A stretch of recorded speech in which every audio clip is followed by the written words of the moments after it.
Hello students, જય શ્રી સ્વામિનારાયણ।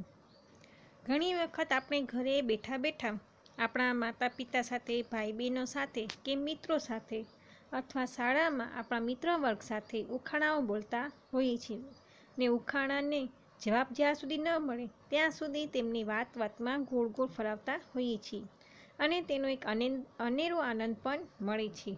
આવા જ કેટલાક ઉખાણાઓ આજે આપણે સંસ્કૃતમાં પ્રહેલિકામાં શીખવાના છીએ। પાઠ નંબર 3 પ્રહેલિકા એટલે કે ઉખાણાઓ। અહીં 6 ઉખાણાઓ આપેલા છે, જેની અંદરથી આપણે તેના ઉત્તરો પણ શોધવાના રહેશે અને સાથે સાથે તેનો ભાવાર્થ પણ શીખવાનું રહેશે। તો ચાલો સરસ મજાના આજે આપણે સંસ્કૃતમાં ઉખાણા શીખવાના છીએ અને તેની મજા પણ માણવાના છીએ। ચાલો પહેલા પ્રથમ પ્રહેલિકા। એક ચક્ષુન કાકોયમ બિલમ ઇચ્છન્ન પન્નગઃ ક્ષીયતે વર્ધતે ચૈવ ન સમુદ્રો ન ચંદ્રમાઃ। એક ચક્ષુ ન કાકોયમ, એક આંખવાળો છે પણ કાગડો નથી। બિલમ ઇચ્છન્ન પન્નગઃ, દળમાં જવાની ઈચ્છા રાખે છે પણ તે સાપ નથી। પન્નગઃ એટલે કે સાપ ને બિલમ એટલે કે દળ। એક આંખવાળો છે પણ તે કાગડો નથી। દળમાં જવાની ઈચ્છા રાખે છે પણ તે સાપ નથી। ક્ષીયતે વર્ધતે ચૈવ ન સમુદ્રો ન ચંદ્રમાઃ। ક્ષીયતે એટલે ક્ષય પામે છે, વર્ધતે એટલે કે વધે છે, છતાં પણ તે સમુદ્ર કે ચંદ્રમાં નથી। આ ઉખાણામાં એક એવી વસ્તુનું અહીં વાત થઈ છે કે જેમાં એક આંખ છે પણ તે કાગડો નથી, દળમાં જવાની ઈચ્છા રાખે છે પણ તે સાપ નથી, વધે છે અને ઘટે છે પણ સમુદ્ર કે ચંદ્રમાં નથી। જેમ સમુદ્રમાં ઓટ અને ભરતી આવે છે અને ચંદ્ર છે તે પૂનમ અને અમાસની જે પ્રક્રિયામાં વધે અને ઘટે છે, તેમ તેનામાં પણ વધઘટ તો થાય છે પણ તે સમુદ્ર કે ચંદ્ર પણ નથી। આ ઉખાણાનું એટલે કે આ પ્રહેલિકાનું ઉત્તર શું આવવું જોઈએ? તો સાચો ઉત્તર છે સૂચિકા એટલે કે સોય। સોયમાં એક જ કાણું હોય છે જેમાં આપણે દોરું પરોવીએ છીએ, એટલે કે તેની આ એક આંખ જેમ કાગડાની એક આંખ હોય છે તેવી રીતે। બિલ એટલે કે દળની અંદર જેમ સાપ જાય છે તેમ તે કપડાની અંદર વારંવાર જવાની ઈચ્છા રાખે છે। આપણે સુઈ દ્વારા જ્યારે કપડાને સીવીએ છીએ ત્યારે તે કપડાની અંદર જવાનો પ્રયાસ કરીએ છીએ, એટલે કે તે દર છે એના માટે, તો એ દરમાં ઘડી ઘડી જવાની ઈચ્છા રાખે છે। વધે છે અને ઘટે છે, જેમ આપણે કપડાની અંદર એને નાખીએ અને પછી બહાર નાખીએ એટલે વધવું અને ઘટવું આ એની પ્રક્રિયા હોય છે, છતાં પણ તે સમુદ્ર કે ચંદ્રમાં નથી। આમ અહીં આ ઉખાણાનો સાચો ઉત્તર આવશે સૂચિકા એટલે કે સોય। હવે બીજો ઉખાણો જોઈ લઈએ। ચતુર્મુખો ન ચ બ્રહ્મા વૃષારૂઢો ન શંકરઃ નિર્જીવી ચ નિરાહારી અજસ્રત્રમ ધાન્યમ ભક્ષણમ। ચતુર્મુખો ન ચ બ્રહ્મા, 4 મુખવાળો છે પણ તે બ્રહ્મા નથી। વૃષારૂઢો ન શંકર, વૃષ એટલે કે બળદની ઉપર આરૂઢ છે એટલે કે સવારી કરે છે પણ તે શંકર નથી। નિર્જીવી ચ નિરાહારી, નિર્જીવ વસ્તુ છે અને નિરાહારી એટલે કે ભોજન કે કાંઈ પણ લેતો નથી। અજસ્રતમ એટલે કે સતત, છતાં પણ સતત। ધાન્ય ભક્ષણમ, ધાન્યને ભક્ષણ કરે છે એટલે કે અનાજ ખાયા કરે છે। 4 મુખવાળો છે પણ બ્રહ્મા નથી। બળદ ઉપર બિરાજે છે પણ તે શંકર નથી। નિર્જીવ છે, નિરાહારી છે, છતાં સતત ધાન્યને ભક્ષણ કરે છે। આ ઉખાણાનું એટલે કે આ પ્રહેલિકાનો ઉત્તર આવશે હલમ। હલમ એટલે કે હળ। હળ જ્યારે ખેતરમાં આપણે ખેડીએ છીએ ત્યારે તે 4 મુખવાળું હોય તેવું લાગે છે પણ તે બ્રહ્મા નથી। આપણે હળને બળદ સાથે જોડીને ખેતરમાં તેનો પ્રયોગ કરીએ છીએ એટલે કે બળદ ઉપર તે સવારી કરે છે, પણ તે શંકર નથી. નિર્જીવ જ નિરાહારી, નિર્જીવ પણ છે અને નિરાહારી પણ છે, છતાં ખેતરમાં અનાજને ખેડતા ખેડતા જાણે એમ લાગે કે તે ધાન્યનું ભક્ષણ સતત કરે છે. આમ ચતુર્મુખો ન ચ બ્રહ્મા, 4 મુખવાળો છે પણ તે બ્રહ્મા નથી.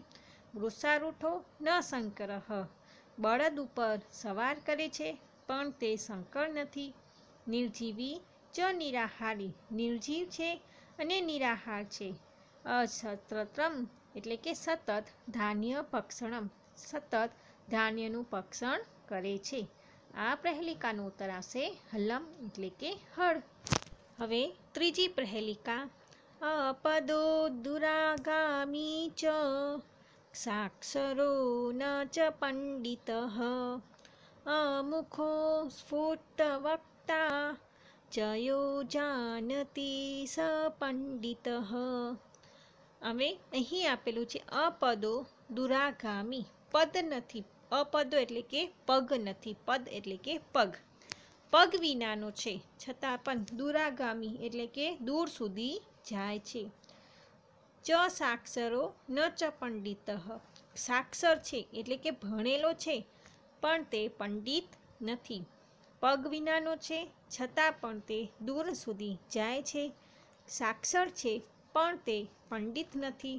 અમુખઃ સ્ફુટવક્તા, મુખ વિનાનું છે છતાં પણ સ્પષ્ટ રીતે બોલે છે.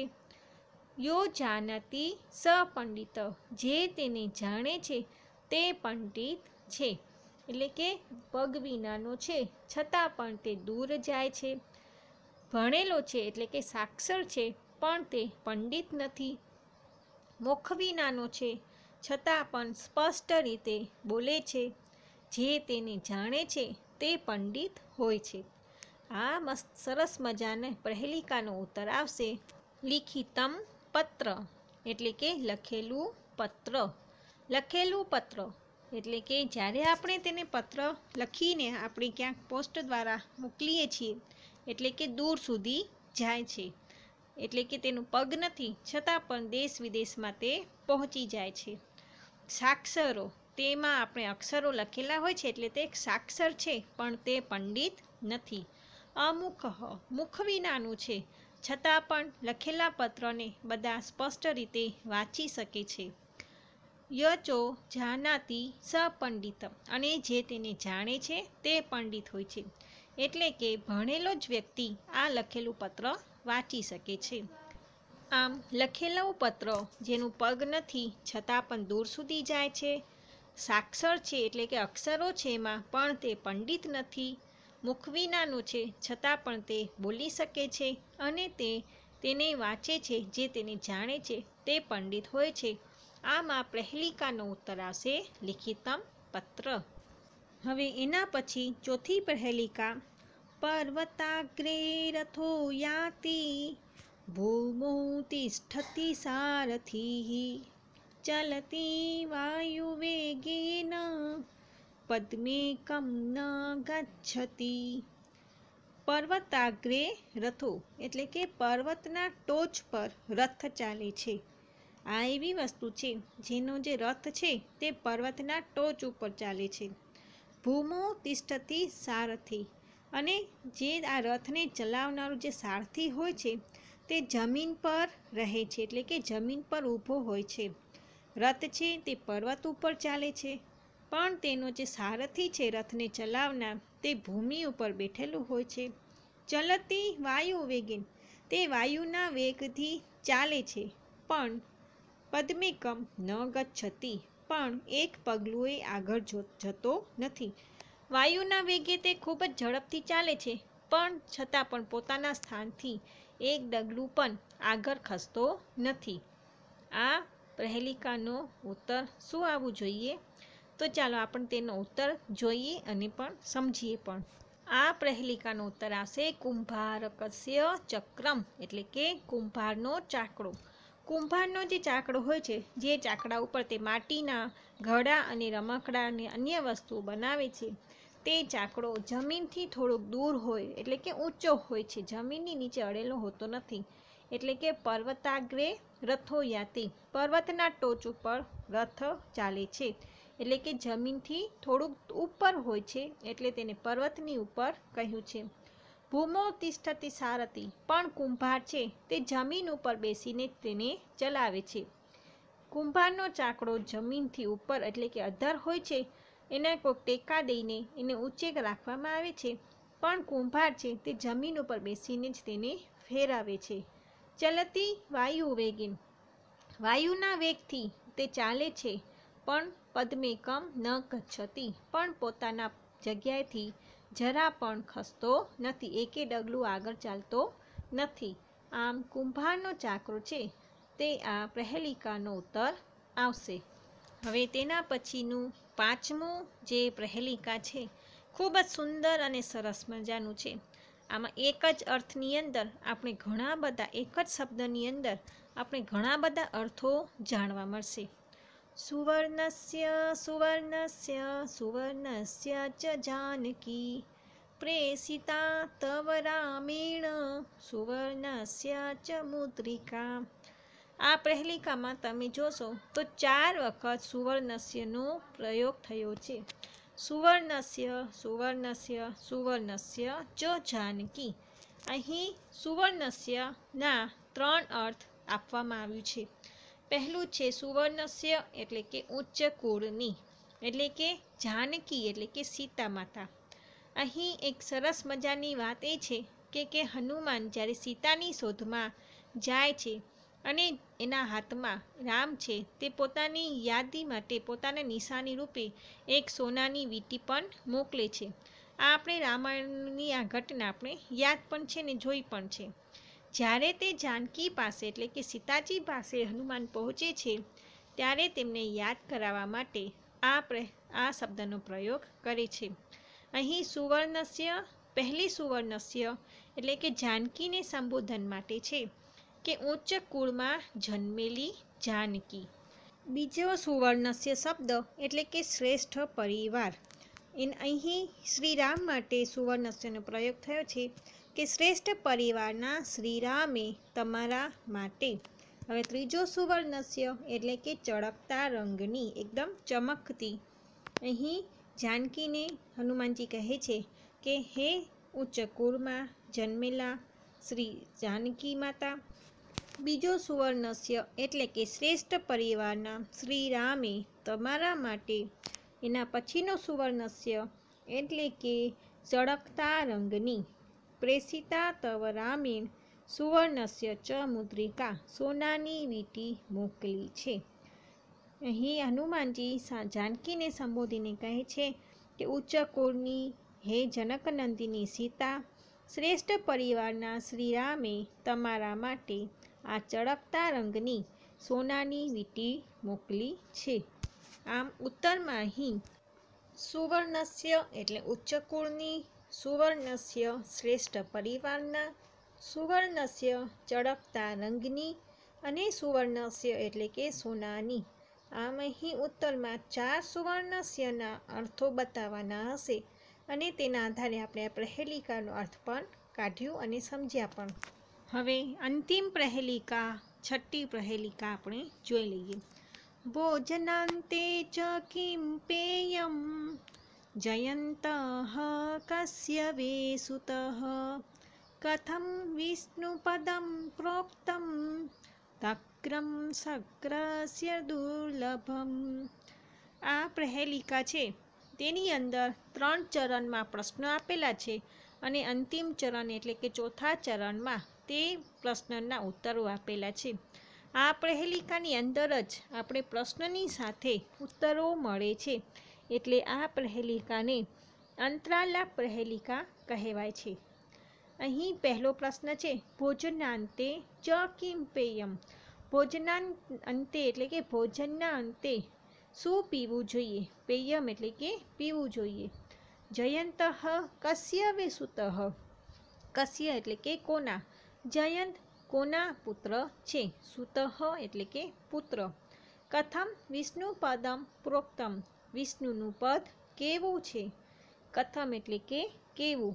વિષ્ણુનું પદ કેવું કહેવાય છે. પ્રોક્તમ એટલે કે કહેવાય છે. હવે આ 3 પ્રશ્નનું ઉત્તમ છે તક્રમ, શક્રસ્ય, દુર્લભમ. તક્રમ એટલે કે છાસ, શક્રસ્ય એટલે કે ઇન્દ્રના, ને દુર્લભમ એટલે કે દુર્લભ. આમ ભોજનના અંતે શું પીવું જોઈએ? તો તક્રમ એટલે કે છાસ. જયંત કોનો પુત્ર છે? શક્રસ્ય એટલે કે ઇન્દ્રનો. કથમ વિષ્ણુ પદમ પ્રોક્તમ? દુર્લભમ એટલે કે દુર્લભ. આમ અહીં પ્રશ્નની સાથે ઉત્તરો આપેલા છે, એટલે આ ઉત્તરને આપણે એની અંદર જ પ્રશ્ન અને ઉત્તર બંને ઉત્તરની સાથે ઉત્તરમાં લખવાનો રહેશે. જેમ કે ભોજનાંતે ચ કિમ પેયમ? તો તક્રમ. જયંતઃ કસ્ય વે સુતઃ? શક્રસ્ય. કથમ વિષ્ણુ પદમ પ્રોક્તમ? દુર્લભમ. આમ અહીં આ અંતરાલાપ પ્રહેલિકાની અંદર પ્રશ્ન અને ઉત્તરો આપેલા છે. આમ આજે આપણે સરસ મજાના 6 પ્રહેલિકાઓ શીખ્યા અને બરાબર સમજ્યા અને આનંદ પણ માણ્યા. તો ચાલો હવે તેની નીચે આપેલા કેટલાક અભ્યાસના પ્રશ્નો અને ટિપ્પણી પણ જોઈ લઈએ. ટિપ્પણીના શબ્દો જોઈ લઈએ. ચક્ષુઃ આંખ, કાકઃ કાગડો, બિલમ દર, પન્નગઃ સાપ અથવા નાગ, ક્ષીયતે ક્ષય પામે છે, વર્ધતે વધે છે, ચતુર્મુખઃ 4 મુખવાળો, અજસ્રતમ સતત, વૃષઃ બળદ, તિષ્ઠતિ ઊભો છે, મુદ્રિકા વીંટી, પેયમ પીવા લાયક અથવા પીવા યોગ્ય, સુતઃ યુગ એટલે કે પુત્ર, પ્રોક્તમ એટલે કે કહેવાયેલું, અપદઃ પગ વગરનો, તક્રમ છાસ, શક્રઃ ઇન્દ્ર, યાતિ જાય છે, ચક્ષુનઃ ચક્ષુ ન, ચક્ષુનઃ એટલે હવે અહીં સંધિઓ છે બધી. ચક્ષુનઃ એટલે કે ચક્ષુઃ ન વિસર્ગ સંધિ છે આ. કાકો અયમ, બિલમ અચ્છન્ન કાયલમ, અયમ અયમ બિલમ ઈચ્છન્ન ને. કાકો અયમને અલગ કર્યું છે એટલે કે અયમ બિલમ ઈચ્છન્ન. ચૈવ ચ એવ, સમુદ્રો ન સમુદ્રઃ ન. હવે સ્વાધ્યાયમાં પ્રથમ પ્રશ્ન છે. નીચેના શબ્દોનું શુદ્ધ ઉચ્ચારણ કરો. કાકો અયમ, પન્નગઃ, અજસ્રતમ, સ્ફુટવક્તા, પર્વતાગ્રે, ભોજનાંતે. હવે પ્રશ્ન નંબર 2. નીચેના પ્રશ્નોના જવાબ આપો. પ્રશ્ન સંસ્કૃતમાં છે એટલે એના ઉત્તર પણ આપણે સંસ્કૃતમાં જ દેવાના રહેશે. પ્રથમ પ્રશ્ન. એક ચક્ષુઃ કઃ અસ્તિ? ઉત્તર આવશે એક ચક્ષુઃ કાકઃ અસ્તિ. નંબર 2. કઃ ધાન્યમ ભક્ષણમ કરોતિ? હલમ ધાન્ય ભક્ષણમ કરોતિ. જે ધાનનું ભક્ષણ કોણ કરે છે? તો પ્રહેલિકામાં ઉત્તર હતો હલમ, એટલે કે ઉત્તર પણ આવશે હલમ. નંબર 3. સારથિ કુત્ર તિષ્ઠતિ? સારથિ ક્યાં ઊભો છે? તો એનો ઉત્તર આવશે સારથિ ભૂમૌ તિષ્ઠતિ. નંબર 4. રથઃ કુત્ર યાતિ? પર્વત. એનો ઉત્તર આવશે એટલે કે રથ ક્યાં ઉપર ચડે છે? તો રથઃ પર્વતાગ્રે યાતિ. નંબર 5. રામેણ કા પ્રેષિતા? રામેન સુવર્ણસ્ય પ્રેષિતા. રામ શ્રેષ્ઠ પરિવારના આવેલા છે, શ્રેષ્ઠ પરિવારથી આવેલા છે. નંબર 6. જયંતઃ કસ્ય પુત્રઃ? જયંતઃ શક્રસ્ય પુત્રઃ. જયંત છે તે શક્રસ્ય એટલે કે ઇન્દ્રનો પુત્ર છે. પ્રશ્ન નંબર 3. કૌંસમાંથી યોગ્ય શબ્દ પસંદ કરી ખાલી જગ્યા પૂરો. ચતુર્મુખઃ ખાલી જગ્યા અસ્તિ તો બ્રહ્મા. ભોજનાંતે પેયમ તક્રમ. અપદઃ શબ્દઃ સ્ય અર્થઃ પાદરહિતઃ. અપદઃ નો શબ્દનો અર્થ શું થાય? પાદરહિત એટલે કે પગ વગરનો.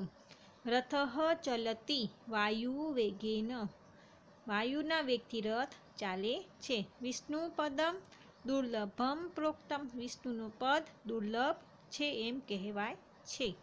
પ્રશ્ન 4માં નીચેના શ્લોકો સુંદર અક્ષરે લખો.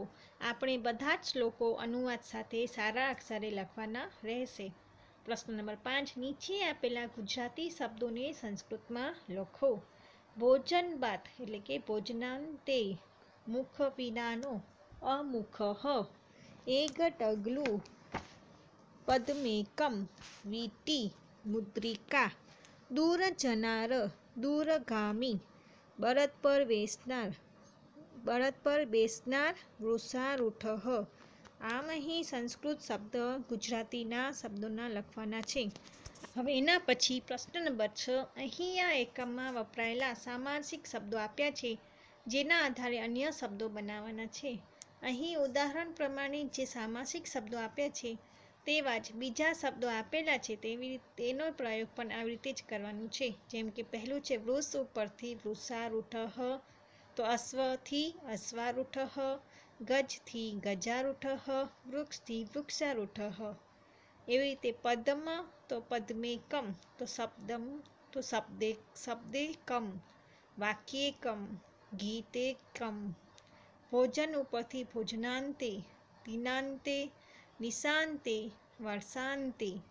પર્વત ઉપરથી પર્વતાગ્રે, તો રથથી રથાગ્રે, વૃક્ષથી વૃક્ષાગ્રે, કરથી કરાગ્રે. આમ અહીં સામાસિક શબ્દો ઉદાહરણ પ્રમાણે બનાવવાના રહેશે. આમ આજે આપણે સરસ મજાના પ્રહેલિકાઓ શીખી ગયા અને સાથે સાથે એના અભ્યાસના પ્રશ્નો પણ સમજ્યા. આશા છે કે તમને આ સરસ મજાનો પાઠ ગમ્યો હશે. તો હવે નોટબુકની અંદર તમારે 6 પ્રહેલિકા પ્રથમ સંસ્કૃતમાં લખી, પછી તેનો ગુજરાતીમાં અનુવાદ લખવાનો રહેશે અને પછી ટિપ્પણી અને બધા અભ્યાસો નોટબુકમાં કરવાનું રહેશે. જય શ્રી સ્વામિનારાયણ.